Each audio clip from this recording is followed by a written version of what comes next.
Bonjour. La standardisation des prix pour éviter aux producteurs les pertes enregistrées en 2025 à la suite de la vente des légumes à des prix inférieurs au coût de production, c'est le plaidoyer du président de l'association des unions maraîchères des Niayes, Mamadou Ndiaye. Ça a été une bonne campagne de production. Les producteurs ont produit en quantité et en qualité. Mais la principale leçon apprise, c'est que les producteurs n'ont pas pu commercialiser. Pour l'oignon, il faut dire que 65% de la production ont été vendus à un prix inférieur au coût de production, entre 160 et 200 francs. Le producteur a perdu pratiquement plus de 65% de sa production en vendant à un prix inférieur au coût de production. Seuls 35% ont été vendus à un prix supérieur au coût de production, c'est-à-dire 320 à 400 francs. S'il n'y avait pas cette variation de prix, les producteurs auraient pu gagner 14 milliards de plus. Pour la pomme de terre, on remarque la même chose. 60% sont vendus à 165 francs, donc inférieur au coût de production. 30% ont été vendus à 200 francs. Seuls 10% ont été vendus à 300 francs, ce qui leur a fait perdre 9 milliards. Si on s'était organisé de sorte que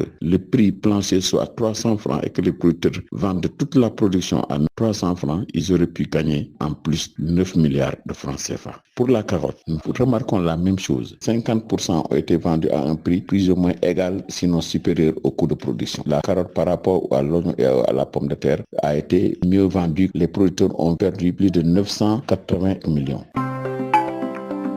Il faut arriver à standardiser le prix, donc avoir un prix plancher pour permettre aux producteurs de vendre toute leur production à des prix rémunérateurs. C'est-à-dire pour l'oignon, la pomme de terre à 300 francs et la carotte à 250 au minimum. Ce qui permettrait aux producteurs d'avoir de l'argent et de pouvoir faire des investissements. Quand on sait que l'agriculture aujourd'hui, c'est l'utilisation des technologies modernes. Les technologies modernes, il faut avoir de l'argent. C'est pourquoi nos attentes vont surtout sur l'application des recommandations du forum sur l'horticulture qui a été organisé pour la prise en compte des actions qui peuvent contribuer à non seulement améliorer la productivité, les revenus des paysans, mais aussi faciliter la nourriture des Sénégalais par des Sénégalais. L'autre aspect, c'est de développer des contrats de production avec les acteurs du commerce. Et ensuite, la mise en place d'infrastructures de stockage et de conservation. Sur ce plan-là, l'agence de régulation est en train de faire un effort avec la mise en place des magasins de stockage qui pourront donc contribuer à réduire d'une manière drastique les pertes post-récolte.